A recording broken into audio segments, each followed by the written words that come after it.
teams. I mean, we haven't seen half the teams play. Yeah, I mean, so we'll of course have to wait. Maybe someone has more pocket picks. I think maybe MVP Hot 6 play some different stuff. I have to admit I haven't seen that much, but like the first thought that just came to mind for me was MVP Phoenix, because they have a history of playing different stuff, like picking outside the meta. Like Warlock, they've played a lot of Slark on Q in the past and stuff like that, and obviously their practice partner in MVP Hot 6 might also have, like, they obviously develop like their own little isolated meta, as we talked about, because they don't have that many scrimming partners in Korea. But overall, I'm not sure. All right. I mean, when are you really outside the meta is the question. True. It's difficult you do have to draw the line somewhere. So maybe we'll talk about that more if it comes up as we look at future matches. But we are now into the draft of Game 1 between IG and Fnatic. And the first bans, not too surprising. Yeah. We see a common ban already every time the team that's on Dire. They're taking out Shadowfiend every time. No one wants to give away Shadowfiend. If you can play it on Radiant, any team, most of the team have a Shadowfiend player. So they try not to give it away to the team on Radiant. Yeah, I don't even think it's worth trading for a Quap, let's say. Like, just the Radiant SF. He can actually win the matchup versus the Queen of Pain. I think if you get a left track in return, it's fine, but that's, that's being ambitious. Alright, and the Gyro also being knocked out by IG. Well, that opens up Tusk. Tusk is open, yeah, for the first pick. Quap has been banned out, so that's kind of the swap out there. Tusk certainly being banned out over Quap. There's Tusk, there's Undying, yeah. Bounty Hunter? Yeah, basically most of the fighting heroes are available.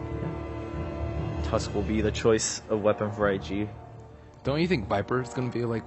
I feel like both of these teams pick Viper. Yeah, because they focus on lane dominance, so Viper is a hero that he's built to do that. Right. Viper was Viper one of the 3 heroes that Fnatic used that was dominating in that game against Secret? I remember it was picked. I don't remember which side. Okay. So the response would be Bloodseeker again. This is really funny to see, because, okay, so Fnatic picked Bloodseeker and they ran over Seeker with it. Then IG tried to pick Bloodseeker against Secret, and one of the problems Bloodseeker ran into was playing against Dazzle. Yeah. So now Fnatic are just like, okay, so we like our Bloodseeker. Oh, Dazzle was actually pretty good against this. We'll just get both, and we'll be done with it. I believe they didn't have Dazzle against Secret, right, in that game? I don't think they did. No, I don't think so. They did. Pretty sure. No, they played against it. This is a hero. This is one of the biggest surprises for me draft-wise so far in the tournament, including the wild card, is how high priority Dazzle is getting compared to what he has over the last month. Yeah. Like, he is really becoming just a flat-out first-phase pick and ban, as it would seem. So that's pretty surprising for me. The biggest, not first-phase ban. The biggest strength of the heroes, I think, is lane. It's very good in the lane.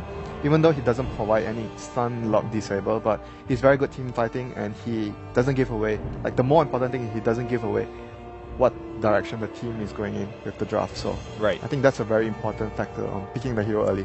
Yeah, that's been brought up. I mean, especially at the caliber we're looking at for TI5, the versatility and kind of leaving your options open, making sure the mind games continue into the further phases is pretty important. I mean, the other thing I want to point out is, of course, just think about in our past games, how many times has a game been extended because of the shallow graves from Dazzle, right? That alone has really changed the flow of many of our games in the past, as we see Undying now returning the typical Chinese treasure lane. This is a very... the two double durable heroes. It's a very dangerous combination to play against. So first of all, it's a great dueling, like Winter said, but in addition to that, the ability to block off a path with ice shards and then have a tombstone in the area. It's like, if you imagine to fight on a clutch spot, right? If you fight on a high ground, and you block off the exit path, then you have to run through the tombstone, which is absolutely... That's just death. That's not happening. So this pairing is really good. And you have the Frozen Sigil on top of the tombstone as well, making it harder to destroy and slowing down even... You have to ban the Naga, though, I think, if you run... Yeah, the Naga is important to take out of the equation.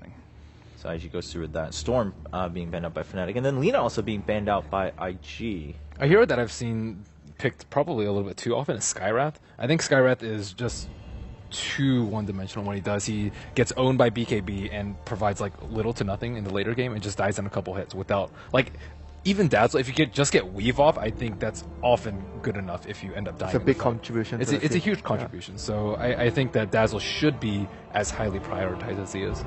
And you look at what Fnatic is gearing up, like lane dominance, a lot of physical damage. So they're going to look to take the fight towards, even though there's a Tusk and Undying, but they have the tools to destroy the Tombstone right now. A lot of physical damage in between the Razor and the Bloodseeker. Yeah, you guys were mentioning, especially for Bloodseeker, how fast he can get rid of that Tombstone, so maybe they're not too concerned about that.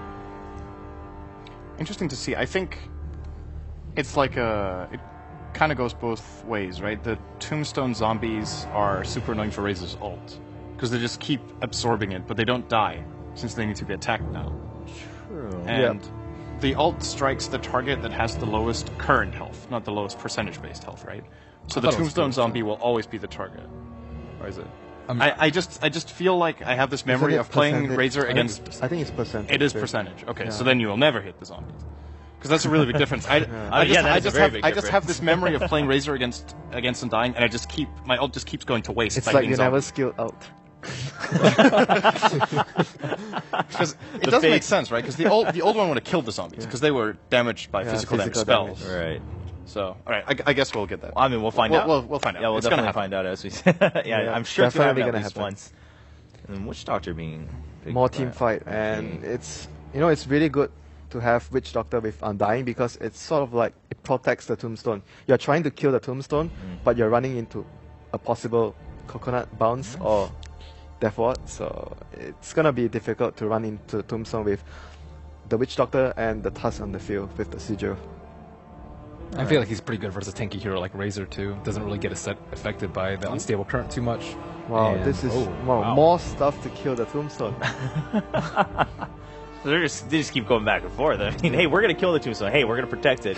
And, well, here's another hero who can kill it. Next, we need the Pugna man. Fighting into Fnatic's lineup is actually incredibly difficult. If you're engaging into... Okay, they're not gonna try and fight. yeah. They're like, all right, you win. You win that battle. We'll back off. Fighting into Plasma Field and Razor ult. This Wards was similar. And Blood Right is Yeah. extremely good. Similar to what happened with the game, remember with Sidak, where they had 3 picks with Undying, then okay, this is not good. Oh, yeah, Remember you're the other right. day? Yeah, yesterday, in fact. And that didn't go so. And they yeah. went on to proceed Plan B, which is also PL. Yeah, they did go with PL. Yeah, it's like a similar transition, Yeah. during the draft. Viper just being banned Could out be. right away by Fnatic. What about Looks Ember? like we- Ferrari Ember? We have a little bit of an update right now. Navi just what is beat Cloud9, so Okay. that Ooh. one is a 1-1 draw. It was a very short game, Yeah, 25 that must minute, have been 25 super minute short, yeah. crush. So, as our predictions, Cloud9 games go beyond the hour. 25 minutes is what it took Navi for that one. Wow. So, That feels. so really that's a good. draw. Okay. Which means they both have 1 point currently, right? Yeah, both of them only have 1 point, Yeah. so evening out there in Group A. The Brood Well, does get the banned. Brood actually, It made it through the second yeah, phase. it actually made it through far. But I mean, I think they figured, especially just given how much they were emphasizing the Undying and the synergy between that, Yeah. Fnatic would have to react to that. But and then now again, wanna it take was the out. same player who played Brood and Bloodseeker for Fnatic, so it probably Ah. played a little into that fact that we might not have to worry about the Brood so much because it's the same person playing it. So, but if that's the logic, why ban it now? Because still, just in case. Yeah, Is it like a because just in case Phantom move? Lancer is particularly weak against that, so Okay. you don't want something like the last game to happen again. So there'll be Mike- Shaker to finish. Okay, it's an Wow. offlane Shaker. My question right now for IG is, what are you going to do when Fnatic come to your base and they Yeah. plant the Serpent Wards? How are you going to get rid of them? Like, what's your actual counterplay? The moment it just looks so ridiculously difficult. Yeah, they don't to have engage into this anything to Fnatic fight team. into that, and they need to like somehow they don't have enough spam. I feel right now looking at the 4 heroes, when a huge creep wave comes in, there's the cask and there's the shards. That's about it. Yeah. You need to be able to clean out the wave. So, okay, this is not That clean- is Whoa. a possible solution. that is fighting into it with the tombstone and the split. So This is like 2 Alright. teams. So they went back on it. Now they can bring out the I think the PL is more maybe going to go for a battle build where you join your team early with drums.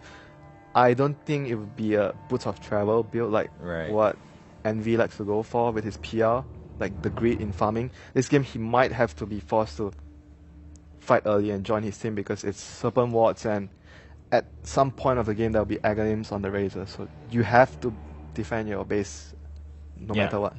Yeah, I I mean, I think don't- Brew Ultimate's really good at doing that, though. I think Yeah. he's been a forgotten mid, and he did get quite a few nerfs, but he's still really, really good at getting past that 5 through 25 minute phase of the game, which it seems like Fnatic's lineup is really geared towards. Yeah. I like this last pick a lot. Just Yeah, it actually makes a lot of sense Yeah. with their lineup as well. I'm actually surprised they picked it just because, I mean, that's on nobody's radar. Yeah, I mean, exactly. But that was something perhaps good to see, because otherwise we were worried, like, all right, now they switched to plan B and now Fnatic's just going to run them over. IG comes in with a plan. They still had something in their back pocket. IG versus Fnatic, game 1 in a best of 2, ladies and gentlemen. Fnatic versus IG. The third round of series of games today is the first day of the group stages. Welcome to everyone who is tuning in as well, over on the main stream, everyone who's tuning in on Dota TV, as well as on YouTube live streams, the stream platform, and anywhere else around the world. However you're tuning in, greetings and salutations. Warm welcome to everyone, of course, who enjoys watching Dota, and there's going to be plenty of it. This is our last series, but there will be people taking over after us as well. Yeah, we had Mon Capitalist as well as Blitz coming in. They'll be replacing us at the end of the day. But we're Toby and Waga. We're the bling bling combo. Yeah, we get the morning shift every day. We warm up the booth for them. That's right. When we wake up in the morning, we wake up to the foghorn. All right, so let's see what they're actually doing here on the first minute. It seems that Fnatic are completely going to control the bottom rune. They have also been spotted by the early ward dropped by the Tuskar on bottom. So they have seen that Fnatic are powering down on that bounty rune, whereas Ohio is trying to sneak and steal this top rune, but it's going to be dangerous to do so. He's going to block off the Brewmaster, maybe? He'll just let it go. It's too risky. There's no reason to really try and contest that. Just let him have it. It's almost a pleasure. No, it's not almost. It is a pleasure to watch the Brewmaster. I'm just really worried it's going to turn into a bitter sensation in my mouth when Ferrari just gets nailed so hard. Yeah. I mean, we'll see how it works, but he's not on the lane that he would be dreaming of, as it's not the Bloodseeker mid. It is, in fact, a safe lane Bloodseeker with the Dazzle as well. However, he has faith. Faith in the fear. Going to help him out a little bit. At the same time, Johnny's also here with KOAXY. Leech a couple of the early levels. The Static Link forces Ferrari off the lane, but he does get his early bottle, so we're going to turn into like this, clap farm kind of style for Ferrari.